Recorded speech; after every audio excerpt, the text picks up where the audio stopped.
Okay, this is exam 2 for Physics 101, fall 2014. First, I have two vectors, A and B. I want to know what is A minus B. All right, well, here, let's, my vector A is right here, and then the vector negative B is right here. It's just the opposite of B. So it's going to look like that, and then A minus B, you tip the tail, it's going to look like that. That is option A for number 1. Consider these two vectors. What is the magnitude of their sum? Let's draw these out first. I have two vectors.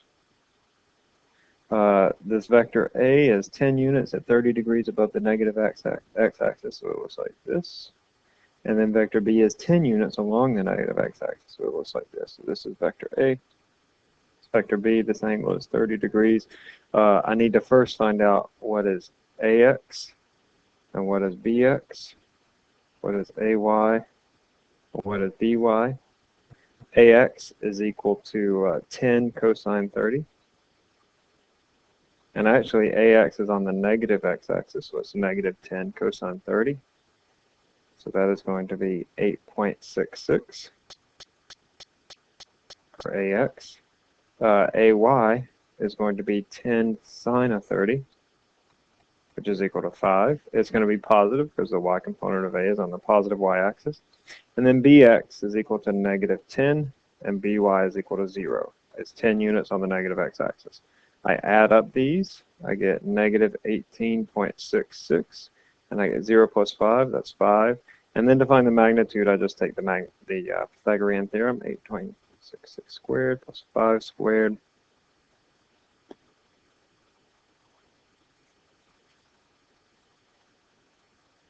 Get 19.3 units, so B is the right answer.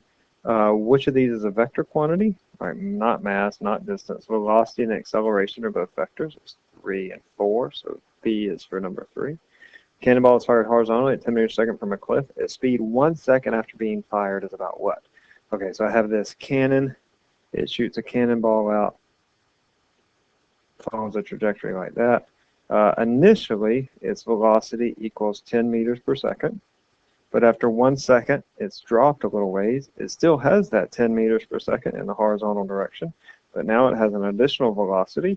Now, I know that its acceleration in the y direction is negative 10 meters per second squared, or meters per second per second.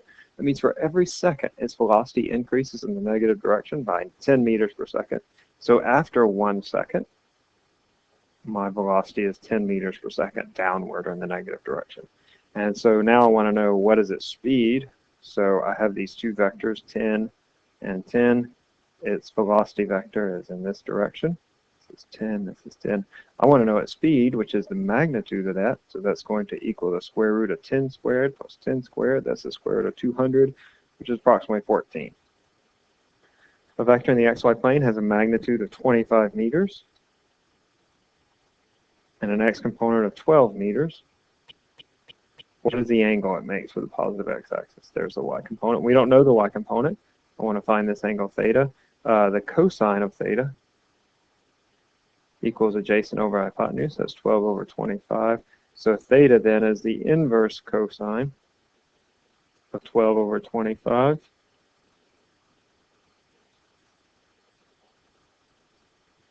It's 61 degrees.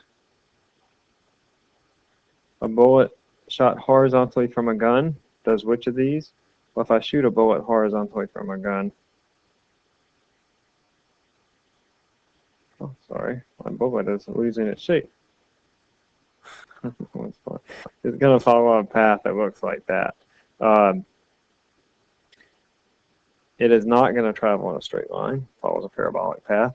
If I drop a bullet at the same time, it will fall down like that. They will hit the ground at the same time. We did this little demo in class, or you've seen this, where if I drop something and then I shoot something, they both fall at the same rate, so they both strike the ground at the same time, which is D, which is the answer. 6 is D. Stone is thrown horizontally from the top of a cliff. How far is the stone away from the base of the cliff? So here's our object. It is thrown horizontally like that.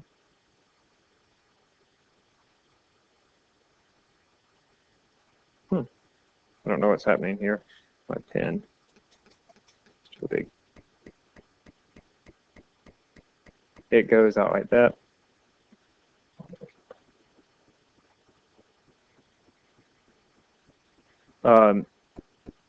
I know that this distance is 125 meters, and I want to know what is this distance. What else do I know? I know the velocity here is 10 meters per second.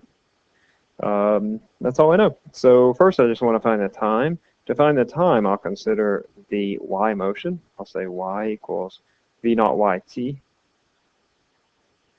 plus 1/2 ayt squared. V naught y is 0, so y, which is negative 125, negative because up here it's 0, down here it's negative 125, equals 1/2 of a, that's negative 10 meters per second squared, times t squared. Let's see, 125 over 5, so that's 25 equals t squared. So t equals 5 seconds. And then I want to know what x is. That is how far it is from the base of the cliff. That's Vx times t. Vx was 10 meters per second times 5. That's equal to 5 seconds. 50 meters per second, or 50 meters, excuse me. So my distance is B, 50 meters for number 7.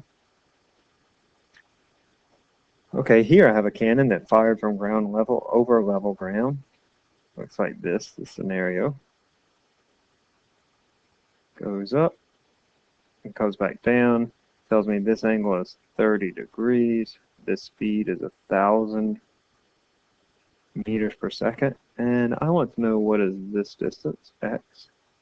I first need to find the time, that is the time over here, and then I can find x. So I need to use this trick that we pull, where v at the top in the y direction equals 0. Right, so I can say v top equals v naught y plus ayt, that is 0 equals 1,000 sine of 30 minus 10 times t. Let's see, I'm solving that for t. T equals negative 500 over negative 10, which is equal to 50 seconds. So that means it takes 50 seconds to get up to the top of the trajectory. That means right here it's going to be twice that time, or t equals to 100 seconds. And so now, say x equals vxt. Vx is 1,000 cosine of 30 times t, which is 100 seconds.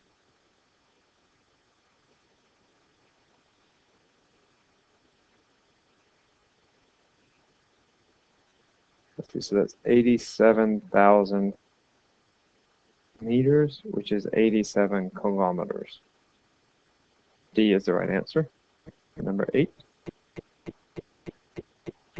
Which of these plots represents the y component of the velocity for an object launched from the ground at an angle and returns to the same y position? Okay, so if I have something that follows this sort of trajectory like in the previous problem, initially Vy is big in the positive direction, it gets smaller, goes to 0, it gets bigger in the negative direction until it's biggest when it comes back. So if I were to draw this Vy versus t, it's initially big and positive, it goes to 0 in the middle, and then it's big and negative. So it should look like this, but I don't have that one, so E is the right answer. Number 10, given that a plus b equals c and a squared plus b squared equals c squared, how are the vectors a and b oriented with respect to each other? That's the Pythagorean theorem, so they're oriented perpendicular to one another, because this is the Pythagorean theorem. This figure shows the path of a projectile takes when fired at an angle of 0 degrees. The dashed lines show the distance from the level of the cannon to where the projectile has fallen. All right. If the distance m is 2 meters, what are the distances n and o? And there are equal amounts of time between the dashed lines.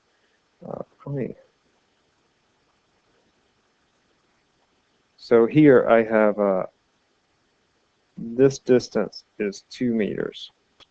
And the time between here and here is 1 second. Between here and here is also 1 second. I'm going to assign some times here. So I'm going to say that this first dashed line is t equal 1 second. This is t equal 2 seconds. T equal 3 seconds. All right. I also know that y is equal to v naught yt plus 1/2 at squared. But v naught y is 0, so that goes away. So I'm just dealing with y equal 1/2 at squared. Now, initially I'm at 1 second. What happens to y when I double the time? So if I double the time, y is quadrupled. So it was 2 meters right here, so that means it's going to be 8 meters right here. So that gets rid of a couple of options because I know the first answer has to be 8 meters. Now let's go back to that, y equal 1/2 at squared. Now if I go from 1 second to 3 seconds, now I've tripled the time, right? So I have to, what's that? I have to 9 times the y displacement. It was 2 meters. Now it's going to be 9 times that, or 18 meters. So D is the right answer. The cart is being pulled along a horizontal track by an external force and accelerating. Cannon on this cart fires straight upwards. After it is fired, what happens to the ball? Okay, so I have this cart with a cannonball in it. It fires straight up. Now, if the cart is traveling at a constant velocity, the ball will travel over like this, and the cart will be there if it's traveling at a constant velocity. But that's not the case here. It fires up the cannonball. The ball goes up and comes back down, just as it would over here, except now the cart has accelerated. So now the cart is in front of where the cannonball is, or the cannonball falls behind the cart. So B is the right answer. Which of these remain in the air for the longest amount of time? Well, that would be A, because it goes up higher. The y displacement governs how much time is in the air. 10 kilogram stones initially at rest. All right, this is my mass. This is my v naught. This is my force, and this is my time. What is the stone's velocity after that amount of time? First, I want to find the acceleration.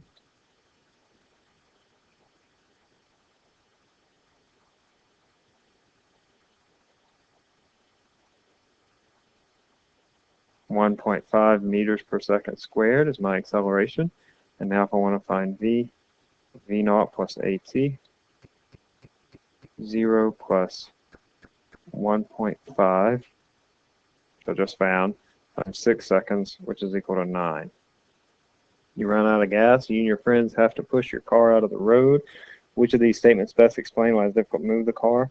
The car has a big weight. That might be true, but that doesn't make it difficult to push. That would make it difficult to lift, but not to push. The car has a lot of mass, which would give it a lot of inertia, which would cause it to be difficult to move. The car experiences a very large frictional force. That's not really true, actually. It doesn't experience a very large frictional force at all, in fact. Or you and your friends are very weak. And that might be true, but that's not why it's difficult to move. Karate Trot delivers a force of 3,000 newtons to a board that breaks. The board exerts another force on the hand that is equal to 3,000. That's Newton's third law. Consider a block that is rest on an inclined plane. The only forces acting on the block are the frictional, normal, and gravitational forces. Which of these best describe the normal force? I have a block on an inclined plane. I have the weight, and then I have the normal force, and I have the frictional force, static. The normal force is equal to the y component of the weight, so that would be Fwy. So it's not fully equal to the weight, but only to a portion of the weight. That means the normal force is less than the weight. N is less than mg. You push on a mass with a certain force, the mass accelerates at 1 meter per second squared. With the same force, you push on a second mass. The acceleration of the second mass is 3 meters per second squared. Now you stick two masses together. What is the acceleration? But a very similar concept to the question of this, but now I've given a few numbers. So let's say I push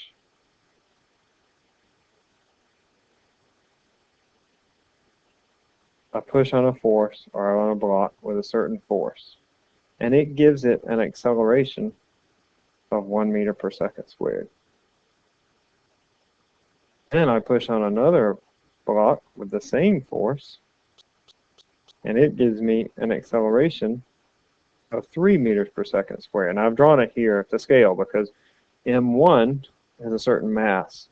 Because I apply the same force to a different mass and get 3 times the acceleration, if I get 3 times the acceleration with the same force, that means I must have 1/3 the mass.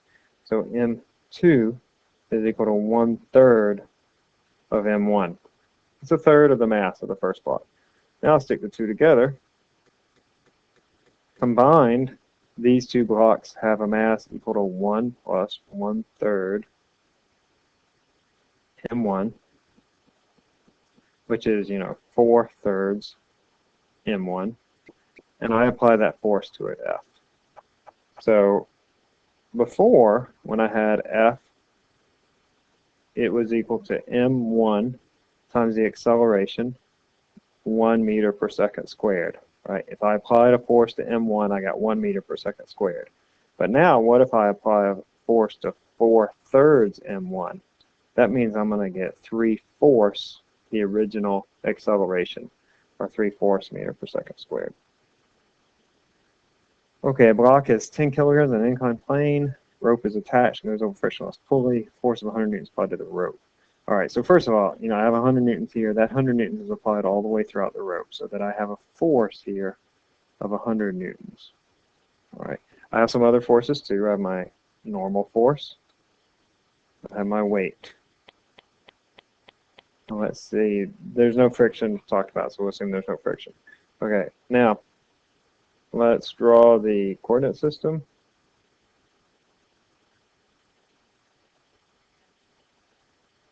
So there's my coordinate system.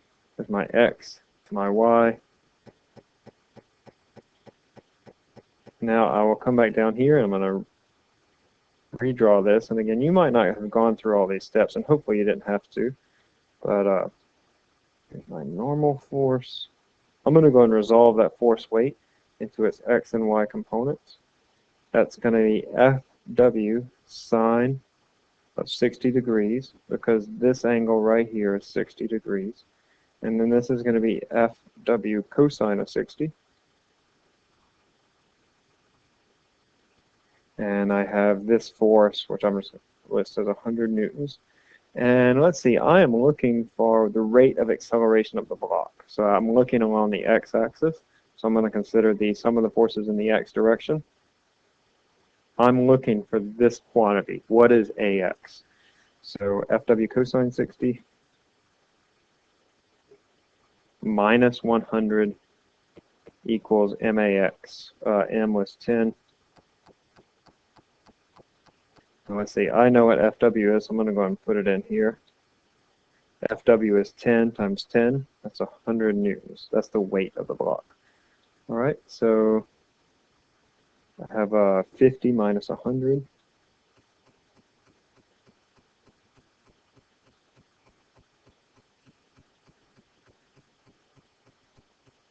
-5. So that's 5 meters per second squared. It's negative. That means it's in the negative x direction, or up the inclined plane. All right. Block of mass 10 kilograms sits at rest on a horizontal surface. 20 newtons is applied at 30 degrees from the x-axis. What is the normal force acting on the block? Okay, let's again draw all the forces. I have that force already. I have the weight, FW, and then I have the normal force.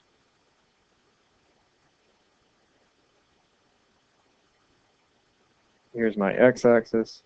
There's my y-axis. Let's go ahead and resolve this. So this is going to be F cosine 30. And this will be F sine of 30. And I want to know the normal force. I'm just going to look at the sum of the forces in the y, because that's where my normal forces is. It equals MAY, which in this case equals 0. So that's going to be F sine 30 plus Fn minus FW equals 0. 20 sine of 30 plus Fn, which I don't know, minus 10 kilograms times 10 meters per second squared, or 100 newtons, equals 0. So now I solve this. That's 10 plus Fn minus 100 equals 0. So Fn equals 90.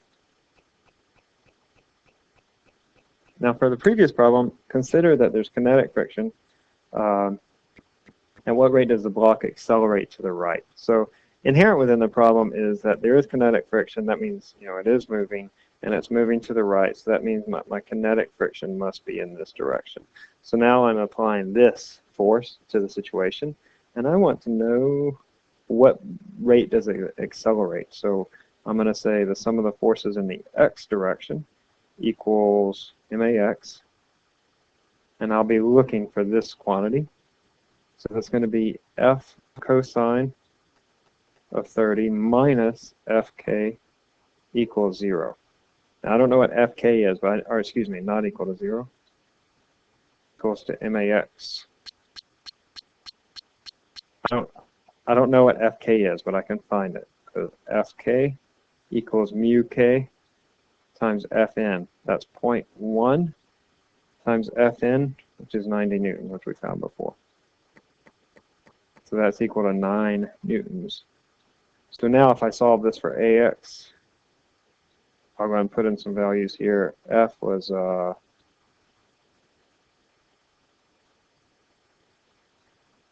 20 cosine 30 minus 9 divided by my mass, which was 10 kilograms.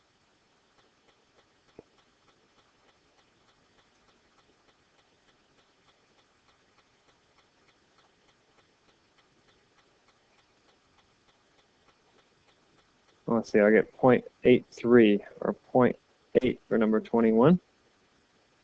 We step on the accelerator of our Subaru, provided a force F on the car for a time of 10 seconds and speeding up to a final speed of 60 miles an hour. If we applied half the force over twice the time, what would happen to the final speed? I know F equals ma, so if I apply half the force, I get half the acceleration. V equals at. I already know I'm getting half the acceleration, but I'm getting twice the time. So I'm going to go to the same speed, which was 60 miles an hour. That question was from a previous test. Car design of frictionless stable. Once the car has been pushed and released, what will happen to it? It will continue at a constant velocity. If it's frictionless, truly frictionless, no force is acting on it, it will not accelerate. That means it will continue on at a constant velocity. Elevator goes downward at a constant acceleration. What's the relation to the weight and the normal force on the block? Well, here the normal force is up, so we'll call it N, and the weight is down. So the normal force minus the weight equals mass times acceleration in the y direction. And so the normal force equals the weight plus may. However, because A is negative, that means that the normal force will be less than the weight, which is A. Normal force is always perpendicular. There's one more. Oh, no, I guess that's it. There are the answers.